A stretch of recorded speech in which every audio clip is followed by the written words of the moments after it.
Ya, jadi setelah saya melihat langsung dan tadi diskusi kepada hampir semua CEO dari developer, jadi saya rasa memang game nasional ini akan bisa menjadi salah satu potensi ekonomi baru penopang untuk Indonesia.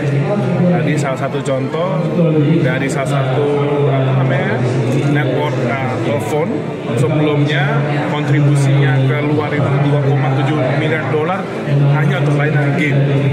Nah sekarang sejak ada developer lokal, kontribusinya udah terpecah ke lokal hampir sampai dengan 500 juta dolar. Itu baru dari satu. Dan tadi ada seperti lokal pala 4 juta user dan Battle of the Guardians, dan tadi seperti ada Evermore Nights dan Ghost Parade yang sudah ramai di dunia Amerika Selatan, Brazil dan juga Asia Tenggara. Jadi memang developer game nasional ini ternyata perkembangannya pesat dan peminat baik itu dalam negeri dan di luar negerinya sangat tinggi dan opportunity-nya sangat besar. Dan ini yang saya tekankan, menurut saya ini bisa menjadi potensi bagaimana cara kita sebagai pemerintah Indonesia hadir di sini dan bisa menggunakan game nasional ini sebagai media promosi dari kultur kita dan juga tidak lupa mempromosikan generasi muda kita dalam pengembangan. Stigma game di Indonesia itu kan masih agak negatif ya. Menurut Bapak ini penyikapan orang tua yang baik untuk menyambut game seperti apa Pak?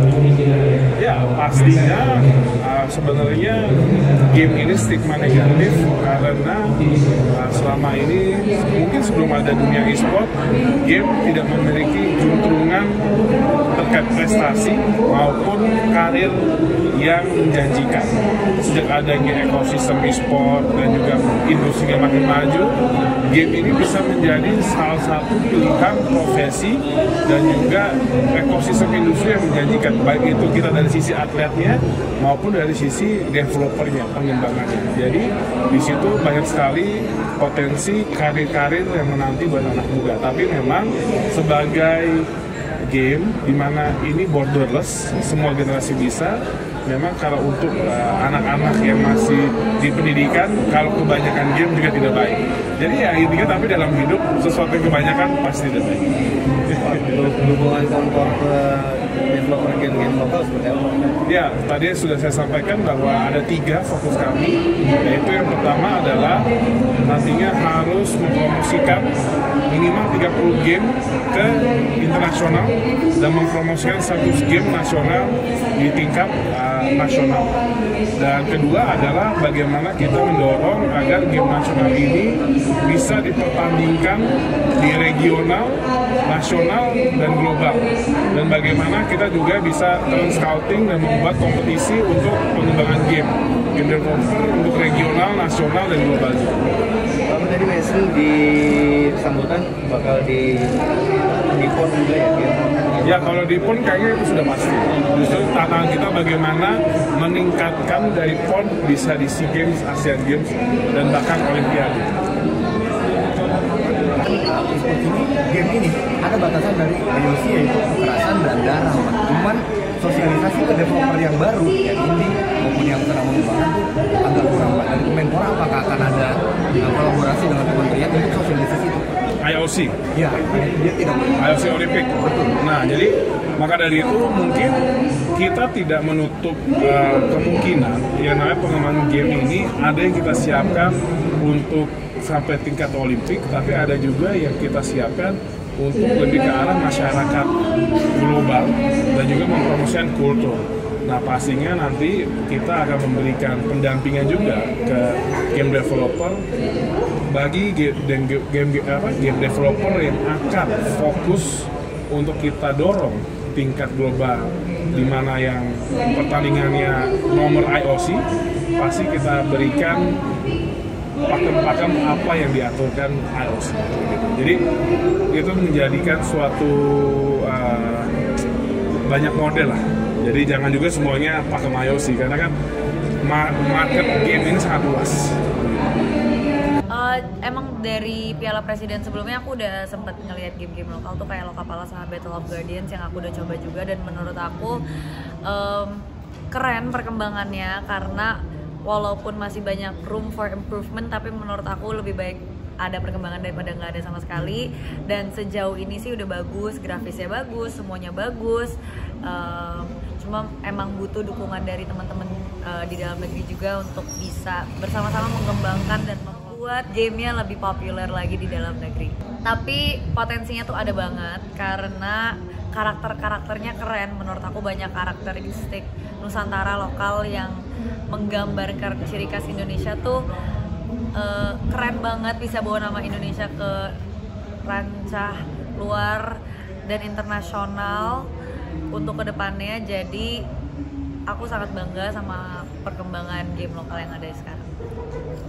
Saran buat gamer-gamer Indonesia nih apa nih Kak buat menyambut game-game lokal? Saran aku, kalau menurut aku sebenarnya pada umumnya orang main game tuh satu ya, ingin bermain sama teman dan ingin refreshing, ingin have fun, intinya pada core-nya tuh satu. Jadi nggak perlu main game luar doang atau game internasional doang. Mungkin emang nggak bisa dipaksakan, tapi kasihlah kesempatan untuk mencoba. Jangan punya mindset atau pikiran karena dibuatnya di Indonesia nggak mau main, atau kayak di Indonesia baru nggak mau nyoba. Karena sebenarnya sama serunya. Tadi aku nyoba beberapa game yang ada di sana, semuanya tuh seru-seru banget.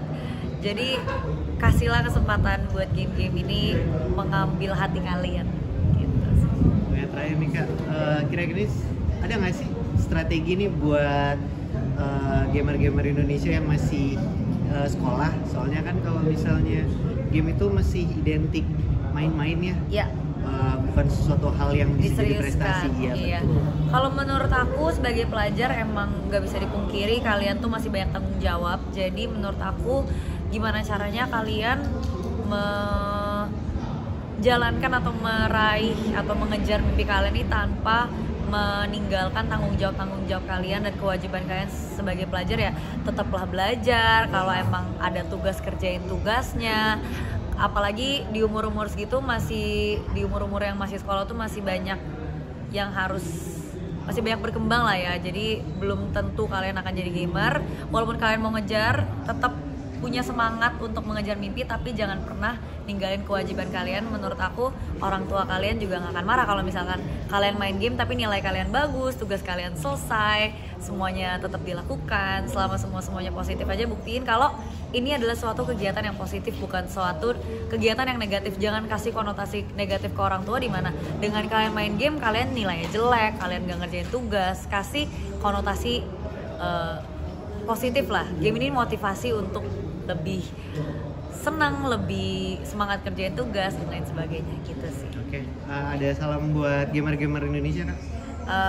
Buat gamer-gamer Indonesia, terus dukung industri e-sports dalam negeri. Teruslah kita sama-sama menggerakkan industri ini biar makin maju. Kalau misalkan kalian pengen main di rancah internasional, sudah sangat banyak banget menurut aku institusi-institusi dan lembaga-lembaga yang bikin pertandingan-pertandingan. Jadi kalian jangan lupa tetap up to date biar kalian bisa melakukan suatu perkembangan. Kayak kemarin udah banyak banget ya turnamen-turnamen dalam negeri. Kayak ini ada Kemenpora punya Pepernas, Piala Presiden, banyak lah pokoknya. Jadi teruslah kejar mimpi kalian. Kalau saya berterima kasih kepada PDUK dan Kemenpora yang sudah menyelenggarakan acara ini. Memang acara hari ini baru kick off ya. Baru kick off buat rangkaian kegiatan tahun depan yang tujuannya adalah memperkenalkan game lokal ke seluruh masyarakat Indonesia, terutama di anak-anak pelajar ya. Karena saat ini kan exposure game lokal kepada pelajar ini sangat kecil gitu, dan mereka terekspos dengan game-game yang dari luar gitu. Jadi kayak itu saya sangat mengapresiasi sekali karena ini baru pertama kalinya ada program yang seperti ini. Oke, untuk Lokapala kita juga akan manfaatkan tentunya kesempatan ini sebaik-baiknya. Kita ingin berkontribusi lebih ya, nanti ada berbagai komunitas kita di daerah juga akan ada kegiatan untuk mendukung program-program ini. Terakhir ada pesan untuk gamer Indonesia? Gamer Indonesia pesannya nanti stay tune ya, kita akan datang ke kota kalian. Hopefully kita bisa sebanyak-banyaknya kotanya yang bisa kita datangin dan kita memperkenalkan banyak sekali game-game lokal yang lain.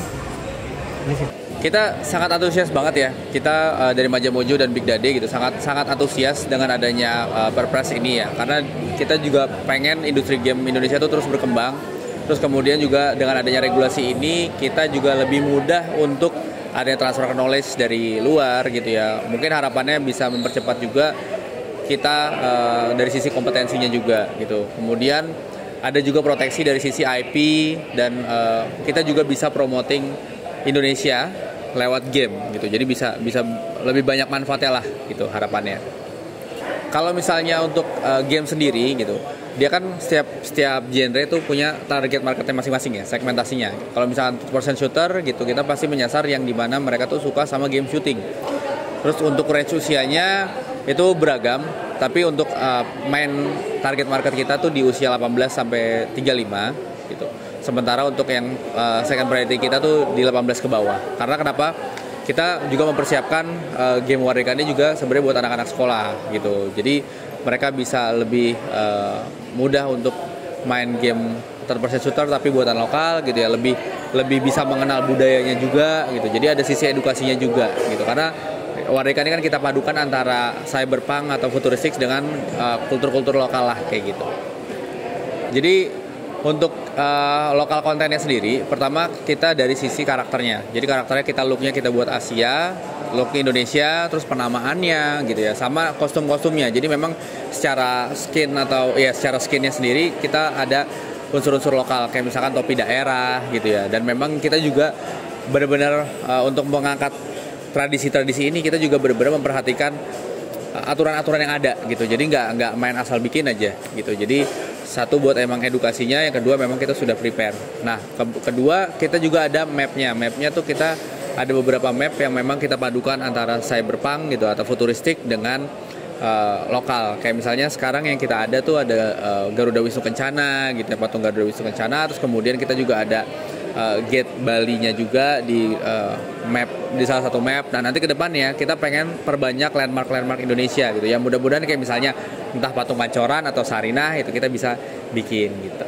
Itu sih.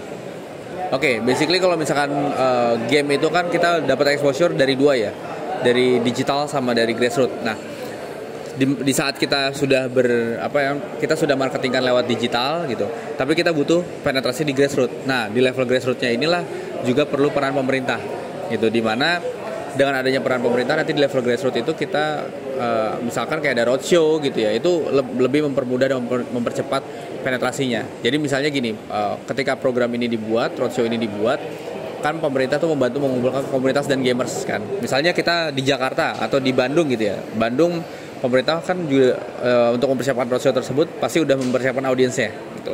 Jadi ini dari ratusan atau ribuan audiens yang datang, itu kan nanti terekspos gitu tentang game-game lokal apa aja.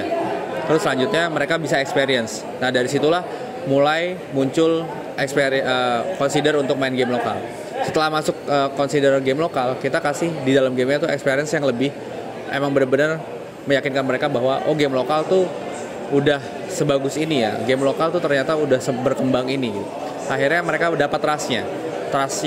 Setelah dapat trust, nanti mereka bisa ada word of mouth gitu. Jadi memang sebenarnya tahapannya panjang, tapi dengan adanya grassroots, di level grassroots itu akan mempermudah kita dan mempercepat gitu sih. Ya. Ini ada pesan buat gamers Indonesia? Oke. Pesan untuk gamers Indonesia, kalau untuk saat ini tolong terus support game-game Indonesia dan kita sama-sama bangun ekosistem yang saling suportif di mana kita bisa saling menghargai. Jadi harapannya ketika nanti ada kalian bertemu atau bermain game lokal, itu kalian bisa ngasih kita feedback gitu. Sama kita memutus rantai toxic atau bullying ya. Jadi ketika bertemu game lokal, jangan underestimate dulu, experience dulu. Ketika kalian sudah experience, harapannya kalian bisa memberikan feedback ke kita gitu. Dan tentunya feedback tersebut bisa kita pakai dan bisa kita utilize untuk mengembangkan produk-produknya, sehingga kalian juga bisa berkontribusi untuk game-game nasional. ya. Jadi kalau secara program tentu ini sangat menyupport kita banget. Kayak contoh yang tadi disampaikan gitu kan, bahwa ke depan bakal ada roadshow. Biasanya hal-hal seperti itu kita yang melakukannya sendiri. Biasanya developer itu perannya adalah fokusnya develop produk gitu ya. Tapi dan kami biasanya tuh yang kami lakukan mau nggak mau ya kami yang melakukan marketing sendiri, kami yang ngadain roadshow sendiri. Padahal sebenarnya ketika kita sebagai developer fokusnya adalah develop produknya sehingga produknya dicintai oleh para gamer sih. Tentu dengan support dari pemerintah ini, mereka mau bantu untuk ngadain roadshow tentang game-game lokal di setiap daerah, itu kan sangat banget ngebantu kita sih. Ya, gitu.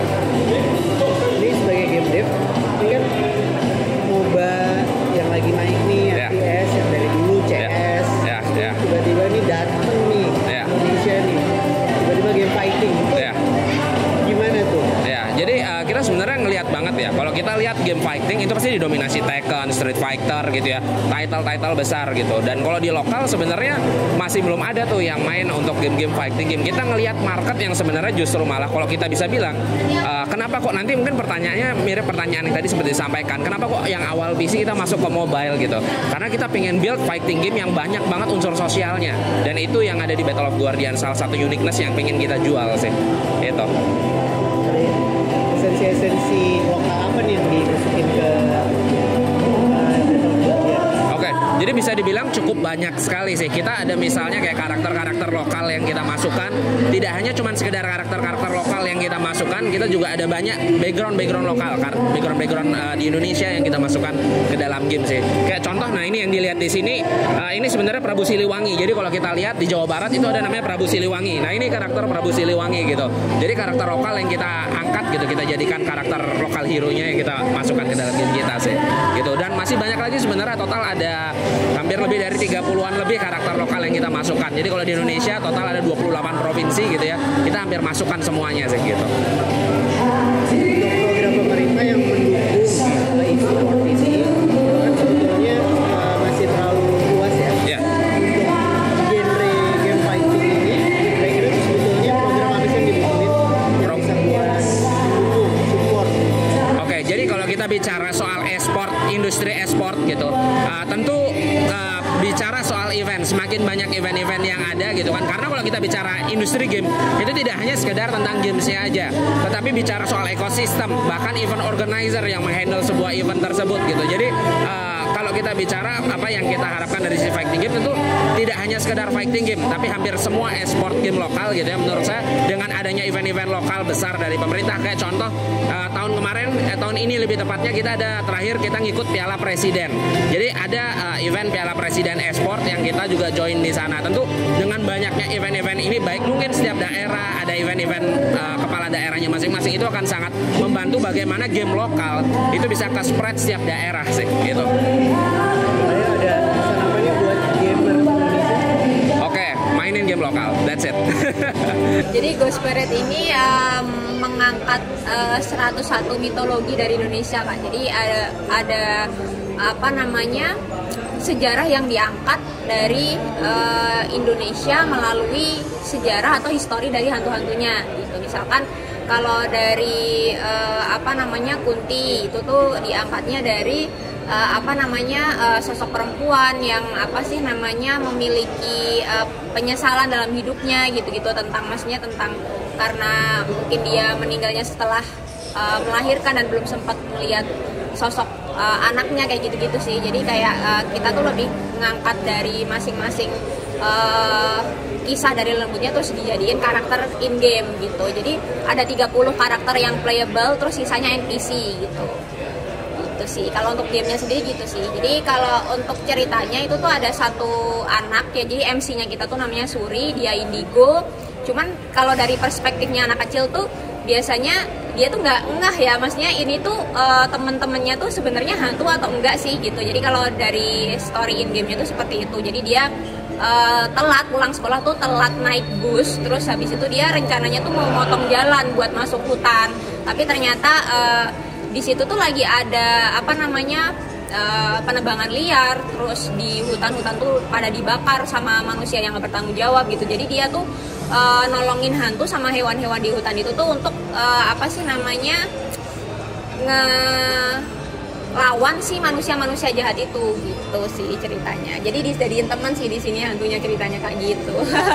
Visualnya memang sengaja dibikin lucu kayak gini sih, jadi biar orang tuh emang nggak takut gitu loh. Jadi lebih fokus ke storytellingnya gitu sih Kak. Untuk game ini sendiri ini genrenya apa? RPG. Oh, RPG. RPG. Itu di side scrolling. Oh. Gitu. Jadi kalau untuk apa sih namanya untuk 10 tahun sih. Jadi everyone 10 plus gitu kalau untuk itunya usianya ya, jadi family friendly gitu. Menurut kakak nih masyarakat Indonesia sendiri itu mendukung game perkembangan game lokal? Kalau untuk sekarang ini udah pada aware sih sama game-game, jadi kayak pada udah mulai suka gitu sih kalau menurut kita ya, udah pada apa sih namanya mau mencoba untuk mainin game-game karya anak bangsa sendiri gitu. Kira-kira ini kan jatuhnya kan game single player ya? Iya, single player. Kira-kira dari pemerintah apa sih yang bisa dilakukan untuk pengembangan game-game dev yang mereka itu mengembangkan game-game single player, nggak kayak e-sport kayak gitu, itu kan soalnya beda genre ya? Iya, beda genre. Dan penyikapan pendekatannya juga beda kan? Kira-kira yang bisa dilakukan pemerintah untuk mendukung game-game gitu ya? yang single player ini? Kalau untuk mungkin dari segi bisa dari segi pendanaan atau dari segi semacam event-event seperti ini gitu. Jadi kayak untuk mensupport dan mengenalkan lebih jauh lagi game lokal ke masyarakat Indonesia gitu sih Kak. Gitu. Nah, ada pesan untuk gamer Indonesia? Kalau untuk pesan untuk gamer Indonesia sendiri apa ya, kalau dari kita sih jangan takut buat nyobain game-game lokal sih. Jadi kayak misalkan ada kalau dari kita tuh ada Ghost Parade, kemudian untuk yang baru bakal launching di tahun depan tuh ada Tuyul Mantul. Jadi kita lebih ke ada apa sih namanya, semacam sequelnya sih dari Ghost Parade-nya. Jadi kalau yang di situ tuh ada semua apa namanya hantu-hantunya. Jadi kayak ini masing-masing kita mau nge-highlight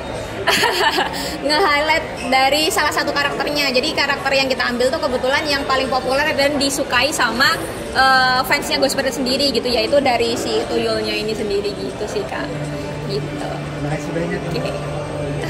Sama-sama. Nah, kan kita kayak sedang mencoba bagaimana cara supaya kita bisa membesarkan industri game Indonesia, terutama serapatnya kepada local developer itu sendiri.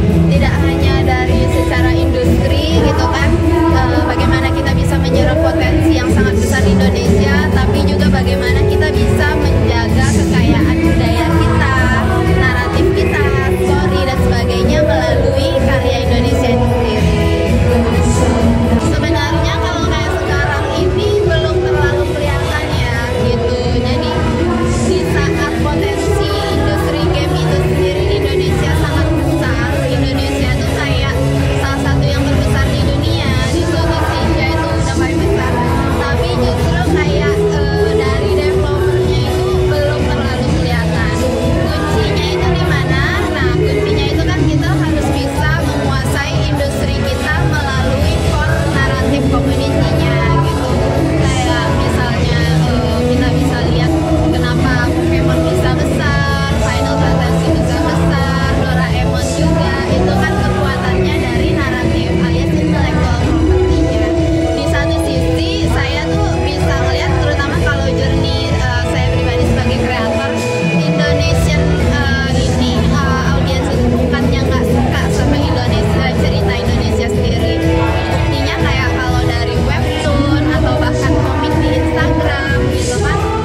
Sebenarnya kalau menurut saya, ini saya berbicara dari sudut pandang game developer lokal ya. Ini merupakan sesuatu yang bagus karena sebenarnya game event yang besar itu di Indonesia itu hanya ada 2, yaitu IGDX dan Game Prime.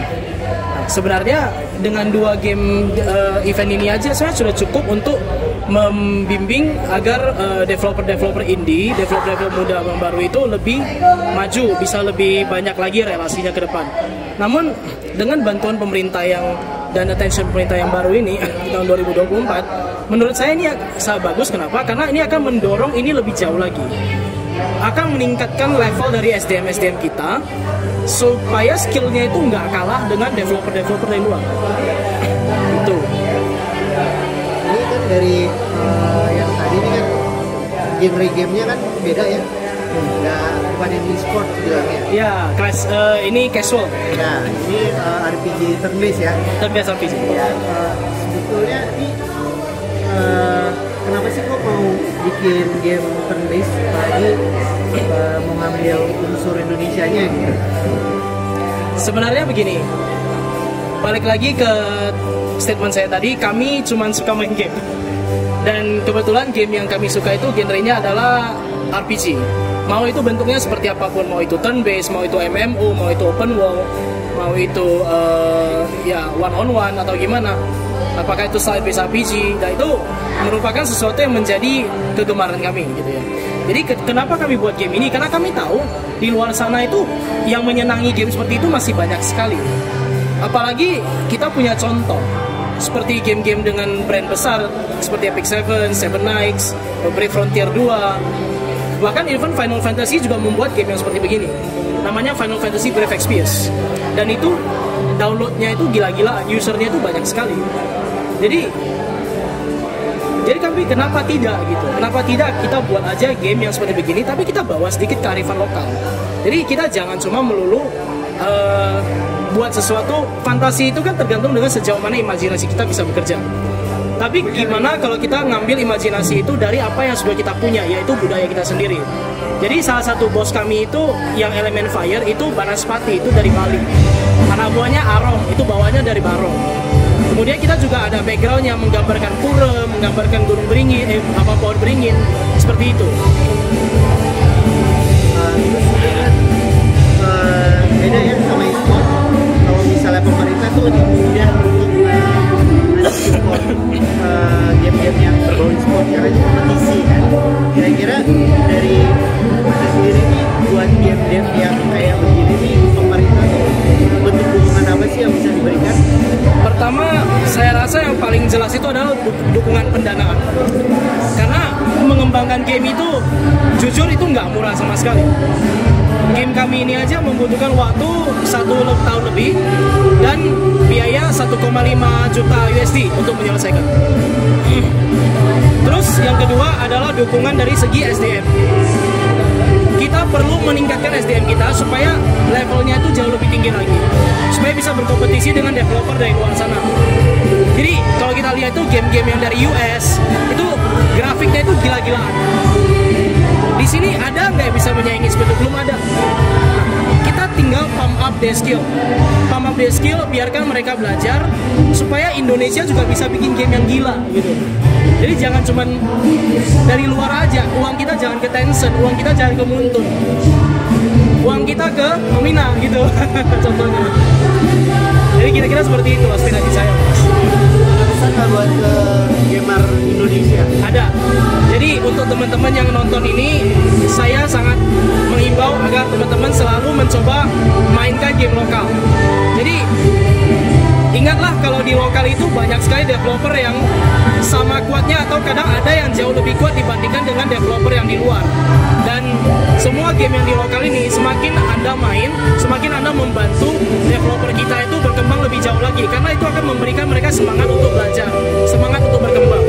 Jadi saya hanya menghimbau teman-teman, ayo kita bermain game lokal. Terakhir, kapan keluar di iOS? Kalau itu saya belum bisa jawab, Mas. Soalnya pengurusannya agak sulit dan kita udah mulai dari tahun lalu sebenarnya. Jadi kami masih menunggu. Jadi buat Apple user stay tune. Iya, stay tune. Jadi untuk pengguna Apple, mohon maaf stay tune dulu. Jadi kalau mau main silakan pakai ini emulator.